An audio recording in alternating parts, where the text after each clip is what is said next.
thank you all for checking out this week's episode. Once again, I'm John.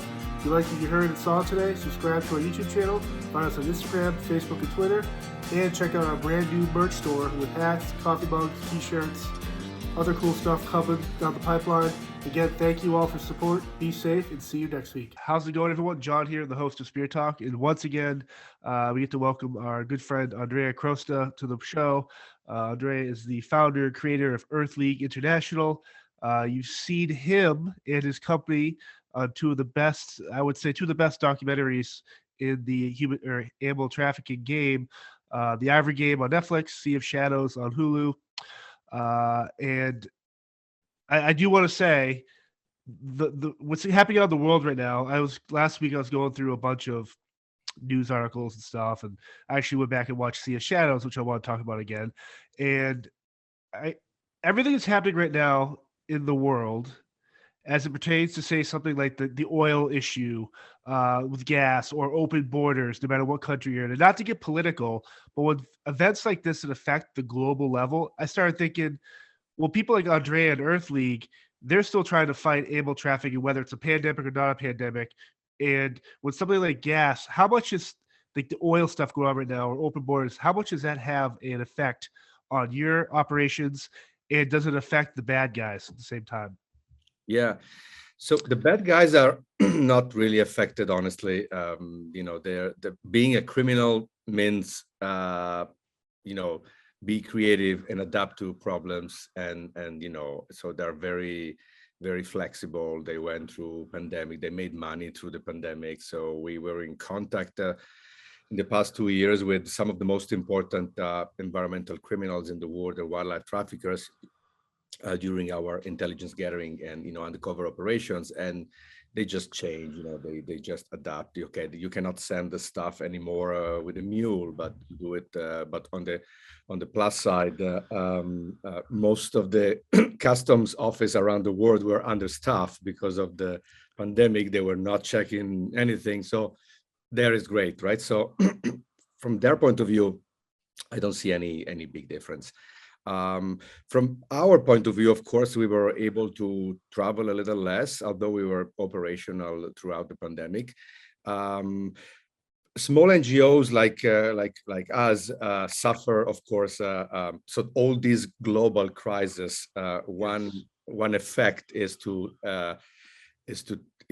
basically make fundraising really, really difficult, because all of a sudden the attention of everyone is captured by something else, which is maybe much bigger, of course.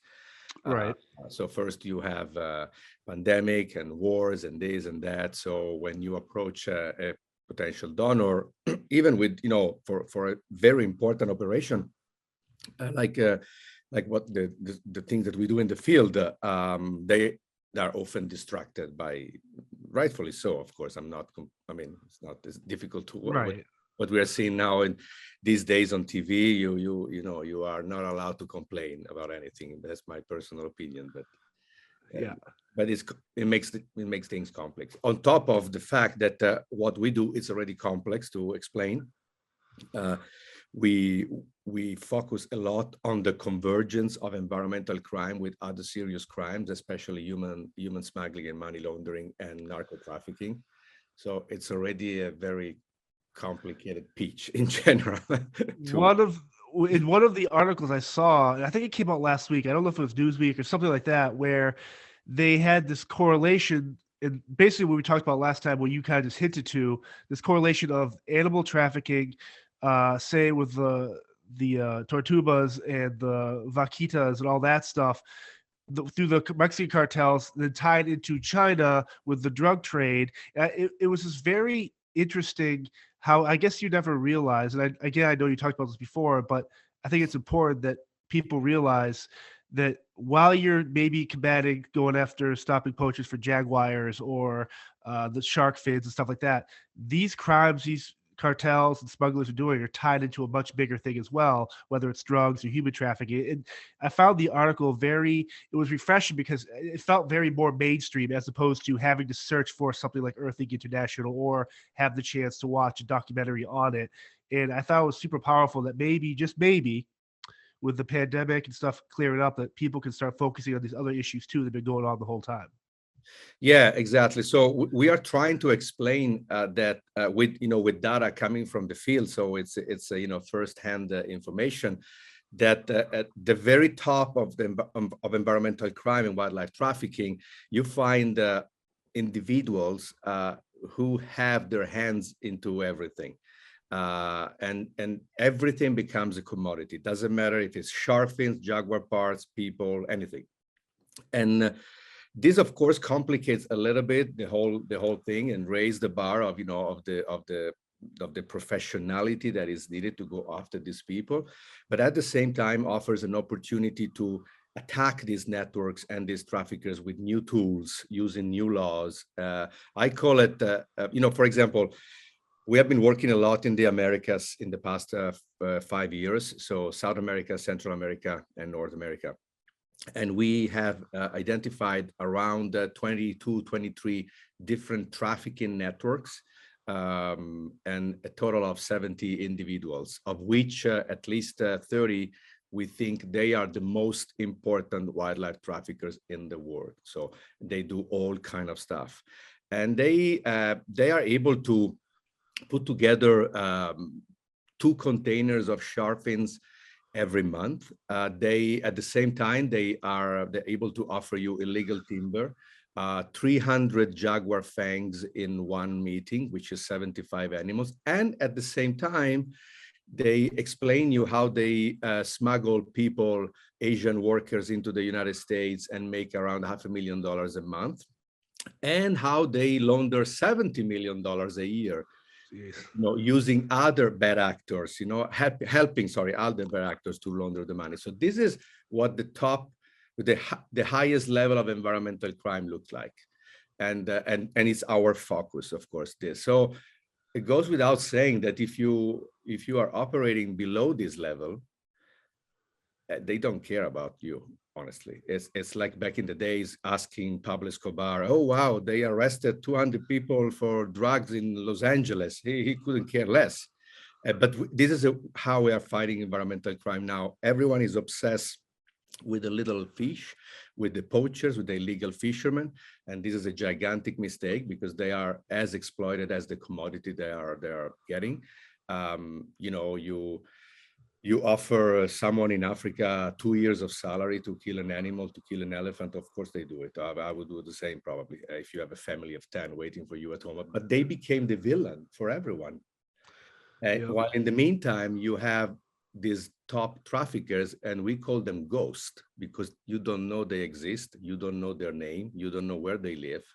So our work is to put a face on this ghost and then go after them. One of the cool things your group does, and I know you employ a lot of former, whether it's military or federal, mostly intelligence. We intelligence, former FBI, former CIA, crime analyst, NGA. So like those type of people, and with the access to technology and stuff.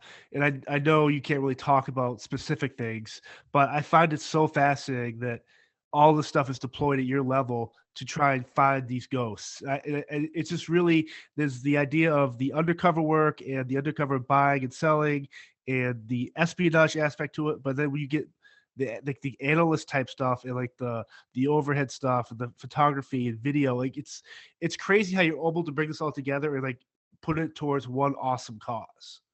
Yeah, so my idea when I started around 10 years ago, in the meantime became an obsession, was to create the first intelligence agency for Earth. If you allow me to oversimplify, I wanted to create the first CIA for the planet. It needs one intelligence agency.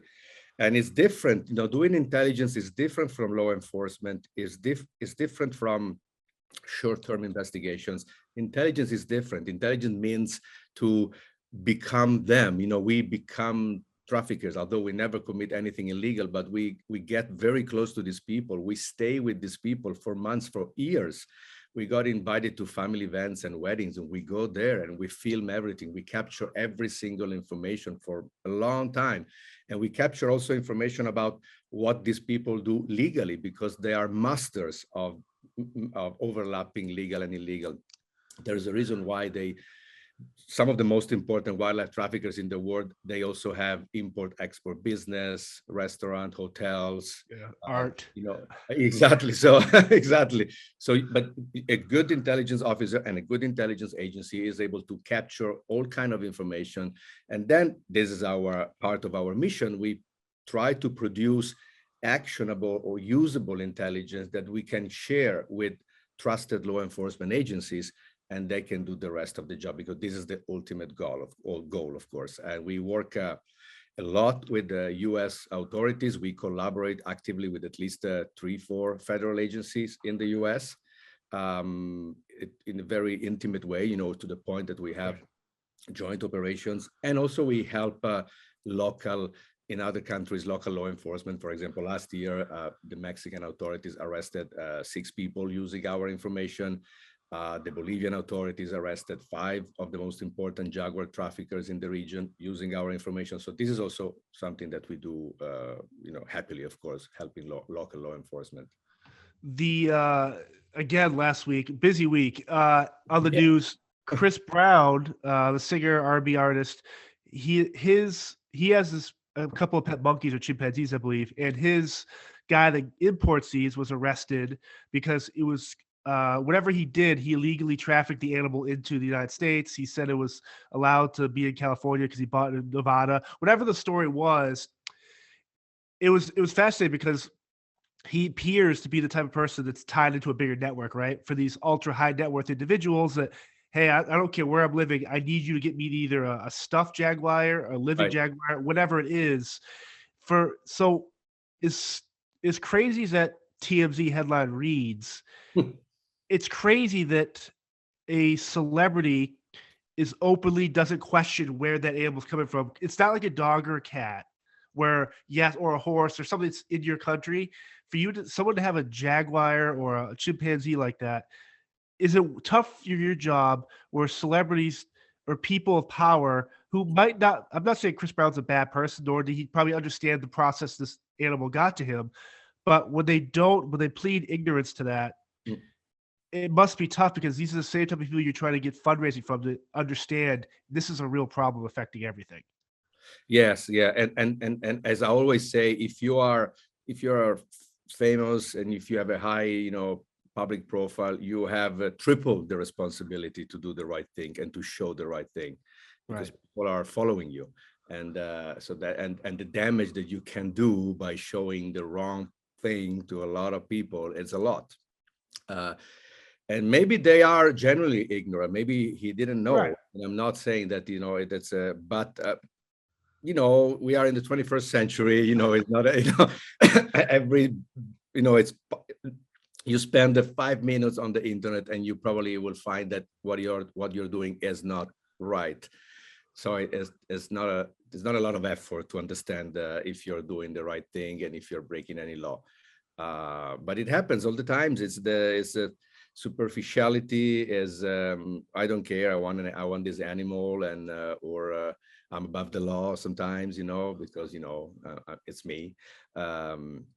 Without knowing that behind this animal that you are getting, dead or alive, there is a long trail of sufferance and probably even and sometimes bad people, dangerous groups made money by selling these animals to people like you. So you have to be aware of the consequences beyond the animal itself. In the Ivory Game, one of the guys that is captured at the end, he shows no remorse towards his actions, why he did it. And you kind of hinted at the idea that culturally, some of these people, if this elephant or whatever is terrorizing this farmer's crop or destroying his other stuff, like I can kind of see that because it paints the full picture culturally why they don't value that elephant. They think that elephant's a deer or a coyote for us, maybe. Right. But for those same people that you do capture that do show remorse, they're like, hey, this cartel was threatening my family or I needed a job. Have you found that those type of people are actually helpful in your investigations further to kind of go up the chain of command? Usually poachers or illegal fishermen, because we work a lot also on that front, usually they are not that useful because they are really at the bottom of the illegal supply chain. They are really not connected to anyone important. There are at least other two people in between them and an important buyer, for example. It happens, of course, but that's the reason why we do not work at poaching level. It's too small for us. Our undercover teams and our analysts are tasked, whatever illegal supply chain we are looking at and we are investigating, I want to know who are the most important people, who are the guys who run the show. And very often are far away, very far away from where the animal is killed, for example, right? You can kill an elephant in the middle of Tanzania, you can kill a rhino in Kruger National Park, but actually the buyer is in Nairobi in a luxury hotel or even not even in Africa. So we want these people. And by going after these people, we believe we also protect local communities because they are very often exploited by these people. They are pushed into crime simply by, I call it the temptation factor. How can you refuse? You watch Sea of Shadows in Baja California, right? So these illegal fishermen usually make $500, $600 a month by fishing what they have been fishing all their life, right? Then all of a sudden, one swim bladder of that fish is $5,000. How can you say no? I mean, you can't. And it's, for me, it's tough because I'm not that fisherman, and I'm trying to, what's something comparable to you and I, where it's like, hey, you do this job for X amount of dollars, but we're going to pay you this amount. And you're like, well, man, I got to do it. Like, why wouldn't you do it? And it's like, I'm just a lowly fisherman. I'll play stupid. It is the cultural thing for me. It's tough to wrap my head around because I do think a lot of these men and women that gets pulled into this very low level poaching, I think they're good people. And I think the financial hardship for them is what entices them obviously to do it. And it is just fascinating because I'm not that fisherman and you're not that fisherman, but what they're doing and what they're part of is very wrong. And it is kind of heartwarming to see people realize what they're doing. Like I that's the stuff I love seeing. It's like, man, I don't know what I was thinking. I'm chasing greed. exactly. And that animal has no idea why it's being hunted. It has and we're just supposed to the whole thing is just fascinating. Yeah, but again, do not. Sometimes they tell me, it happens because there's poverty, and all you need is to address poverty and to go to these people, to those places. Right. So first of all, is impossible to offer a good job to everyone. Okay, it's not correct. It will take another, I don't know, 50 years or 100 years to get to that point. But doesn't matter because criminals do not reason in this way. Here, where I live in Los Angeles, we have an unemployment of, I don't know, 2.63%, and still is full of criminals. Why? Because crime is about getting money fast. That is crime, okay, in a very simple terms. And so it's not easy, it's not enough to simply address poverty. Of course, it helps, but big criminal network will always find people willing to. So at the same time, you work with local communities. Yes, you do advocacy awareness. Yes, you also do anti-poaching. Yes, but anti-poaching just buys time. Doesn't Correct. more than that. On top of that, you really have to go after the big guys. Otherwise, you will never ever do anything significant, and the bad guys will always be ahead of you. One of the things I love about Sea of Shadows is the breakdown again of the technology and the history you give of the animals affected by this trade, which is the gallbladder that goes for like $40,000 to $50,000 in some markets in China. Yes. Yes, of the totoaba. The totoaba. But when I'm curious, after I watch it again, I knew I'd had you on here because the nets they use to try and catch them are what actually kill the vaquitas, the other fish. And my question to you is, that type of gear, yes, I assume it's a legal netting and gear you could buy. There's no laws against it. but why is it allowed to be used? So for me, if I'm using a gear that if I use a gear for security and it's detrimental whether to the environment or people, why am I allowed to use this gear because it makes my job easier or better if it's affecting other people in a negative way? I'm just kind of trying to wrap my head Yeah. around it. But in your space, assuming you want to do something detrimental to other people or Right. illegal, you are surrounded by people who will tell you, "Hey, no, Got it. you Got it. you can't do it." Okay, and actually, here's the law, and here's the policeman waiting for you. Okay, if you do it, in the Sea of Shadows is Baja California, almost lawless. Three different narco cartels operating in the area. They use police cars to move this swim bladder. So the Navy was supposed to protect the vaquita. The vaquita is the now the rarest marine mammal in the world. Is a small purpose. Now we think there are less than 10 individuals left in Baja California, in the Sea of Cortez. So destroyed, completely destroyed, and they die as bycatch for this very, very expensive. Not even they don't even want the fish; they want the swim bladders. Okay, and then they smuggle to China, and then over there is sold for 50, 60, 70, even $100,000 a piece. So the money is huge, and so you can't.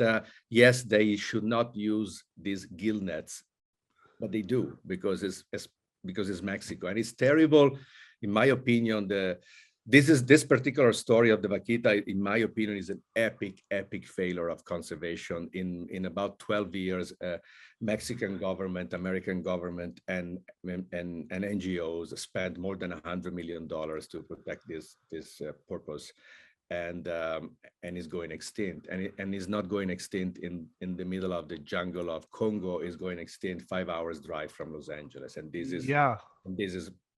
I mean, if we cannot protect an animal there, so how we can protect, the rest of the planet?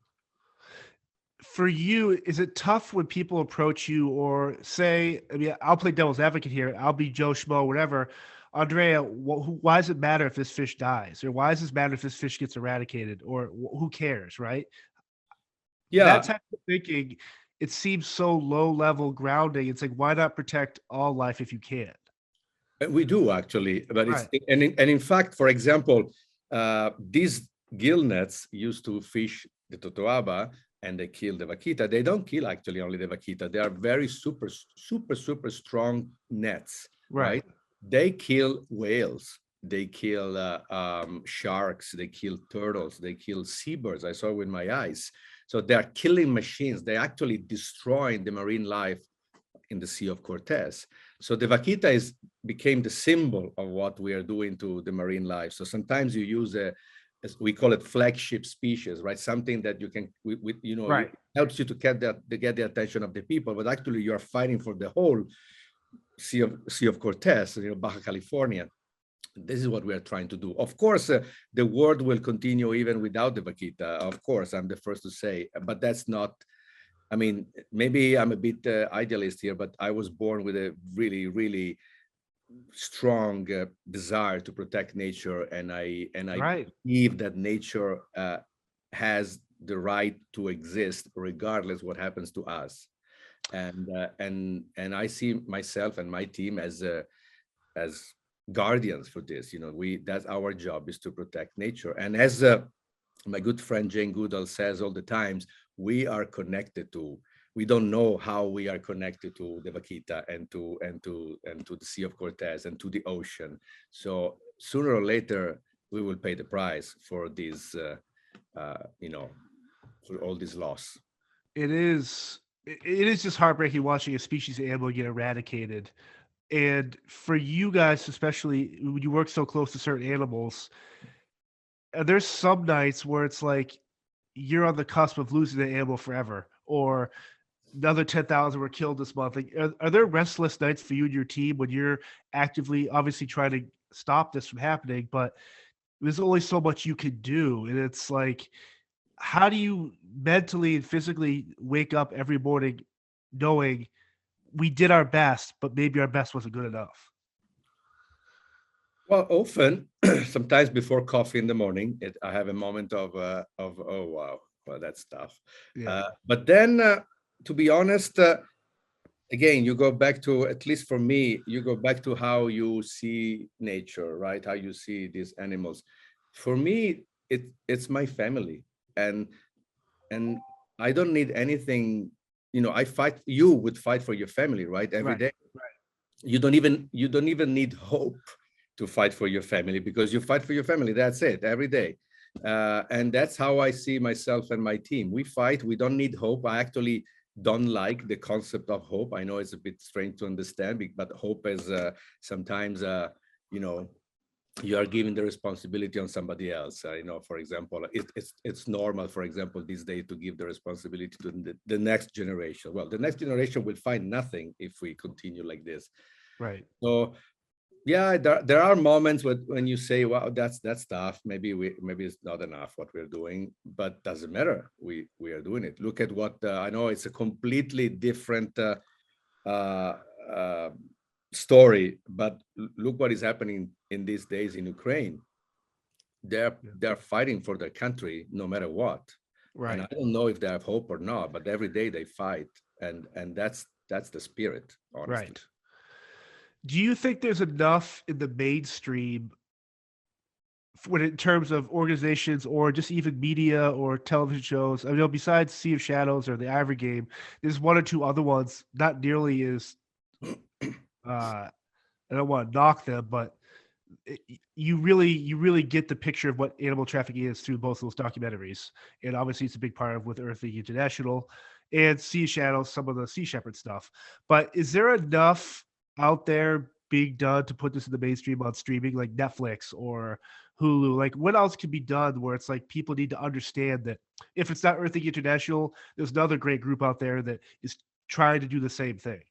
Well, it's media are very, very important. Okay, I have to say that, without media, our work would be less effective, of course, especially because we are a small NGO, and usually small NGO produce less noise, so to speak. I want to be politically correct here. So we are not in the business of making noise, but you do have to make noise sometimes.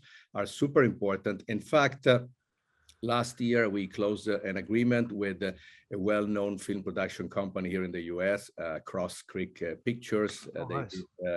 They did the Trial of Chicago 7. They did a lot of great movies, and we closed an agreement to produce another documentary series, this time entirely about us, and also a fiction, a scripted, inspired by our work. And the attempt, why we are doing it, is because we need to tell the whole story. And right now, we think that the narrative around poaching and trafficking is a bit obsolete, incomplete. They focus too much on what is happening on the ground. I understand why, because it's dramatic, it's very visual. The animals die there. I understand. But the problems are not the poachers. The problem are the traffickers. So with this documentary series, that hopefully will start filming in a couple of months, we'll try to explain the public, and even more with the fiction, as you can imagine, with the script, because you reach more people. Okay, this is environmental crime. This is these are the ghosts. This is convergence with other crimes. This is why it's important to change the way we fight environmental crime. Otherwise, we'll always be Boy Scouts compared to these people.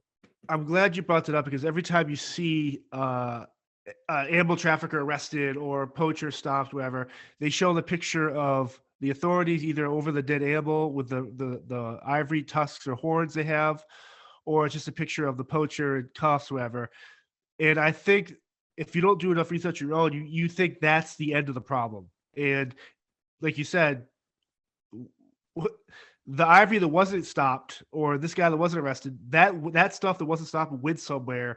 And the paper trail and the technology and the research and the investigation you have to do now, how it ends up in these other countries for those meat markets or whatever, and you're right, it is very, every time you see a news headline, oh, poacher arrested, oh, people, oh, they stopped at the rhino's still alive. What? Exactly. Like, that's one rhino in that one park. There's 100 that were killed last week, and all those parts made it out. How are we going to stop that? And it's funny because for example, as I said before, the way we work, we get really, really close to these big traffickers, and we stay with them for a long time. We become friends sometimes, and so we're able to discuss about everything really with, and my undercover team. Sometimes I tell them, hey, ask the guy, for example, in Mexico about what is happening at sea, or in Africa, what is happening at Kruger National Park and poaching and rangers. And it's incredible how they really don't care. They just don't care. It's a non-problem. If you arrest 5 poachers of 100 poachers, they don't care. And as you said, we see it on the media, and wow, success! We arrested 100 poachers. It's a big win, and it's not. It's not. Right. I assure you. I know it looks like. I know, but it's not. And that's the difficult part to explain and to to the people, to the audience, because it's also time to change the way we approach this problem globally, and if you keep focusing on the small fish, and if you keep calling success something that is not a success, then you are in deep shit. Right. Then you are doing the wrong thing. You're doing right. In terms of trends you see, if your team's out there and you're investigating, whether it's the jaguar, the rhino horde, or what's that little creature that rolls up? You sent me a link to the Pangolin. Which that creature is amazing. Yeah. And so, but I didn't realize they're being targeted for different reasons. But when you notice trends like that, how often are you catching something before it becomes an issue where this animal ends up on the endangered species list? Or is it always the same animals? Or are you kind of realizing like, why are they poaching this animal now? Like, how often do you come across stuff like that? Well, it's an interesting question. So you have to look at this problem there are illegal supply chains of everything. Okay. Yes. Those illegal supply chains go across countries and continents and are usually controlled by just a few people, not many. And of course, these big traffickers, because they control the supply chain, because they control airports and seaports, they know whom to bribe at customs, for example. They use these channels, these supply chains, to smuggle everything, right? So the pangolin, ivory, but also drugs and weapons and people. So for them, it's just a commodity, right? So when you, for example, in October, November last year, 2021, we helped the Bolivian authorities to arrest 5 of the most important wildlife traffickers in Bolivia and in the region, all big jaguar traffickers, all Asian nationals. And so in that case, we literally decapitated jaguar trafficking in one country. And crazy. So awesome. then you do have ripple effects back to the jungle, back to the Amazon, because the buyers and the very people who actually actively, proactively, constantly place orders, I want 5 jaguars, I want 10 jaguars, I want 50 jaguars, that very person is in jail. And if he's not in jail, is very scared. And that's our work, to not only, our work is not necessarily to arrest them all, but to really, really scare them and push them out of nature crime. You can continue to do other crimes, but I want you out of nature crimes. And I keep doing it. So if they arrest you and you get out of jail, I will make you arresting again. So I will do it again until you're out. What is the process for animals coming in, going on and off the endangered species list? Like how often does an animal get off that list? No, usually you get in the list. There is an organization called IUCN, and there is a thing called IUCN Red List, and it's an open, you can Google it and you will find it. And over there you find every single species on Earth, and they with the risk, what kind of risk they have, the species has in terms of going extinct. So threatened, vulnerable, very vulnerable, endangered, almost never they get out of off the list. They usually gotcha. On the list. So yeah. And I assume there's some animals though that get on that list not because of poaching, their species is just, there's an issue, or like, right? Like, the issues are, there's not only trafficking and poaching and wildlife crime. There is, for example, degradation of loss of space is a very Gotcha. common problem for many species. They simply, you know, whenever they tell you, oh, now there are too many elephants in Africa in certain areas, the problem is not there are too many elephants, is that they're living on an island. So, you know, Correct. there's no more space for them. That's why there are too many. You know, if you put 10 elephants in your living room, yes, there are too many elephants, but you know, you understand why it's wrong. So there are many reasons. Human wildlife conflict is a big problem with some species. Climate change as well, of course. There are many reasons why you know, a species get on the list, of course. You mentioned Jane Goodell. People like her, Jane, and yourself, and there's obviously others. As you get older yourselves, and you've put this hard-earned battle into stopping animal trafficking and saving animals and showing this empathetic sides between humans and animals, are you ever kind of, are there days for you where you're kind of like, who's the next Andrea? Who's the next Jade? Because I can't keep doing this myself. Now, obviously, you want Earth League International to withstand the test of time, and once you're gone, the next Andrea pops up. But you still need those type of people in your moving up the chain. You need someone now who's 16 or 17 that can listen to this or watch National Geographic and be like, I want to be Andrea. So how important is that for you to kind of help nurture that next person up the chain? Super important. In fact, you know, the way I work, the way I see my work is exactly that. You know, there is this Olympic sport called relay run, right? You are a team of 4 people and running, and you pass the baton to the next one. I think it's called relay. So Yes, I'm this is my job.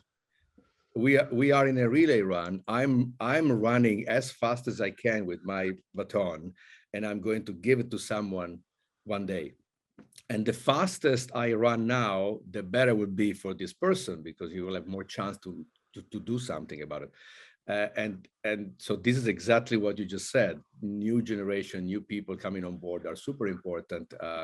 We are a small organization, but very young, and I love it. So, you know, we use U.S. veterans as well. So, you know, people who spend like 30 years in the FBI, CIA, or NASA, whatever. But we also use we also have a lot of young people. And I always say, conservation and the protection of the environment change. You don't need anymore to be, you know, used to be, oh wow, I need to be in this field, so I need to study either biology or natural science or zoology, one of those, right? Not anymore. We need lawyers, we need marketing experts, we need the crypto expert, cyber expert. So oh wow, the crypto thing, that must be a whole other animal for you guys to kind of to track the financial crimes that's paid through Bitcoin. Wow. In the process of our, you know, during our operation, of course, we collect a lot of information about money, so how they send around money, and especially in the past 2 years, we saw a significant shift of these people towards crypto. They like certain kind of cryptocurrency. They like stable coins like USDT, and they have, I cannot get into details, but they use a lot of tricks to, you know, to not to put those, for example, the crypto wallets on their names. And this is all information that we collect, process, and then share with law enforcement. But yes, it's a nightmare, of course. You know, now it's, you know, they always say follow the money. Yes, in theory it works, but then believe me, it's not easy to follow the money. One, and this is probably going to ruffle some feathers. People that know me are going to appreciate it, but I've always been someone. It's so easy to put a bumper sticker in your car that says "Save the Animals." It's so easy to type on social media #Save the Animals. If that's all you could do, I kind of, okay, I'll accept it. At least you're doing something to promote it. But there's more you could do too. Like just animals in general. For me, I mean, I love the outdoors, but the other night I had a bat in my house. I captured it, years ago, I'd be like, dude, I don't care. Who cares about bats? Well, the week prior, I actually started doing research on how they affect the environment and the population control of other species and how big they are part of the ecosystem. So I let it go, and he does his thing. And if for people, from someone like me that don't use pesticides on your lawn, pick up trash if you're in the ocean. I know with all these face masks on the ground now in the ocean, on the beaches, it's disgusting. Do a little bit more than just put that save the animals on there, because you can. It's just, it seems like a lot easy way out. Maybe I'm just super like aggravated at more as individuals, not only towards other humans, because I actually prefer animals over humans. Likewise. Right. There's more as humans we can do to help the animals. And Absolutely. whatever we can do to get that way, I think we'll be better off as humans. Yes, and also don't forget we have we in our bubble we live in, in rich countries in the West, and we have a job. We have, hopefully, I mean, we have, we are, so we cannot always remember that there are billions of people around the world that barely have enough to get to the end of the month. Okay, Right. that they have to walk for 5 miles just to get water Right. every day. Okay, so we cannot put on them the responsibility to do the right thing because they are barely surviving. So it means that we have more responsibility to do the right thing.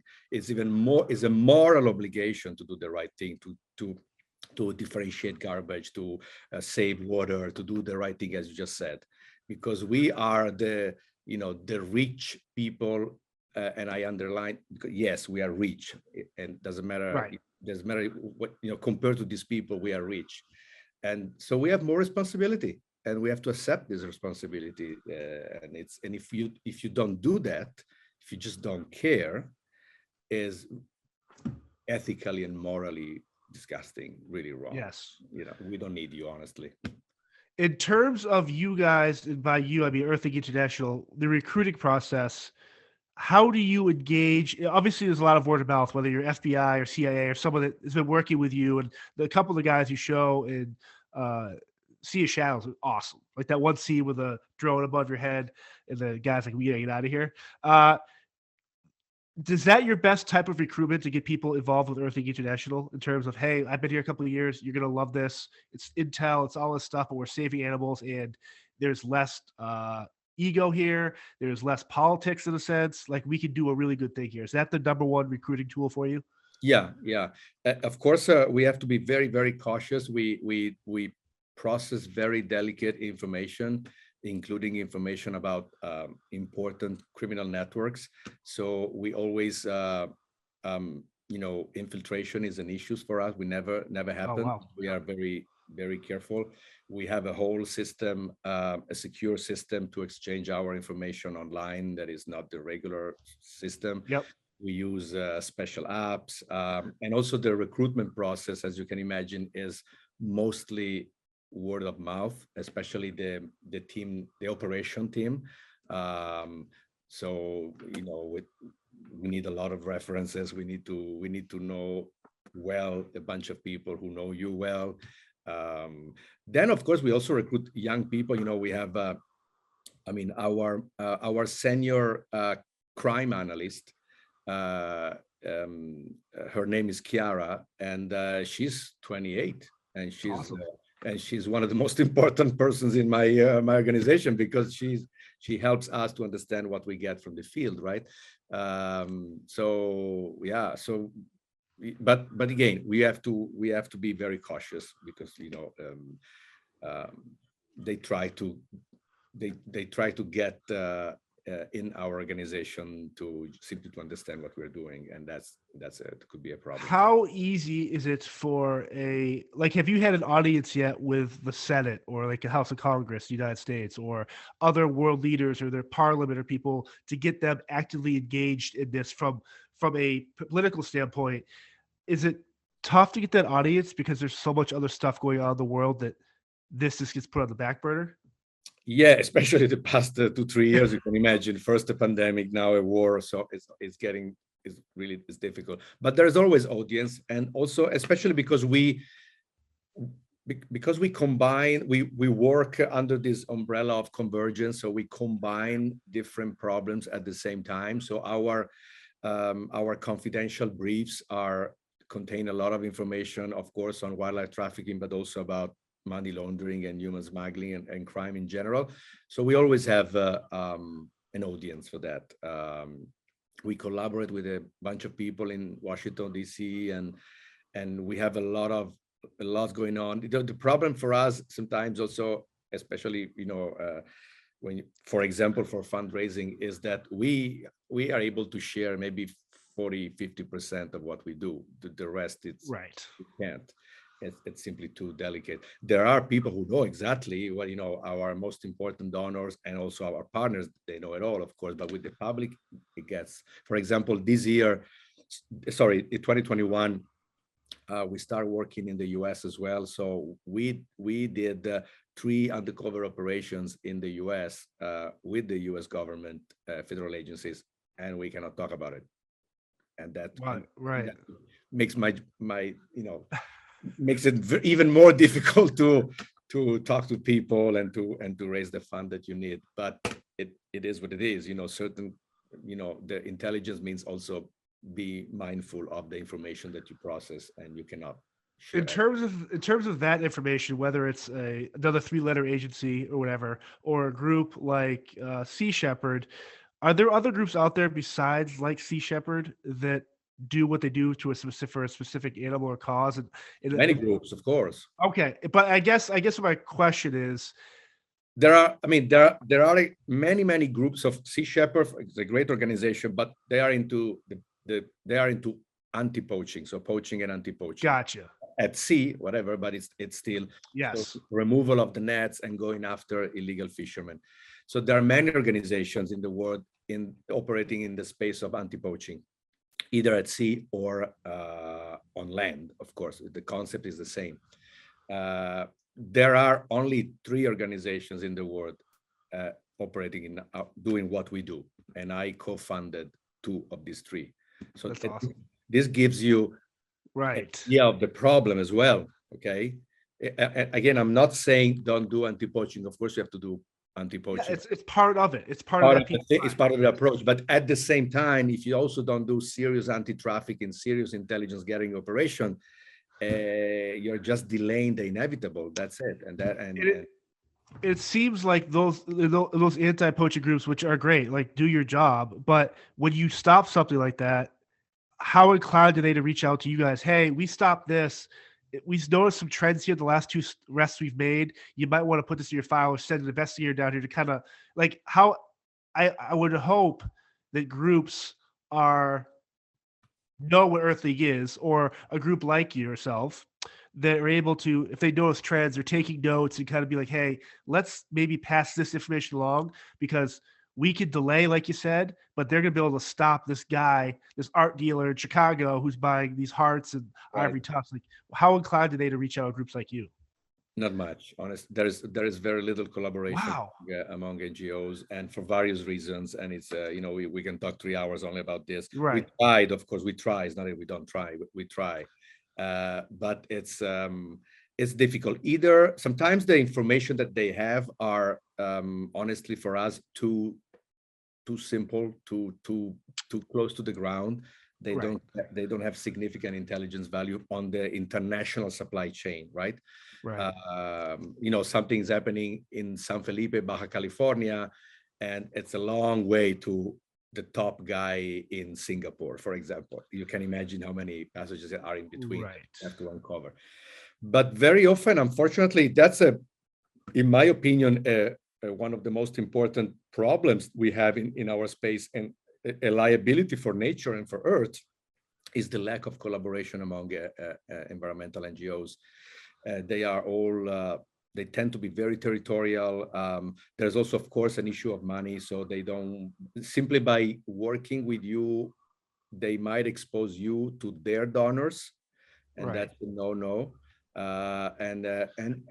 Ultimately, I think I said it many times, the responsibility falls on the donors, because before doing what I'm doing now, I spent 20 years in the high-tech all over the world, Yeah. and the investors in the high tech are often really smart people that know exactly where to put the money and how, and they know very well how to make companies working together and merging and acquisition. In this space, I don't see this.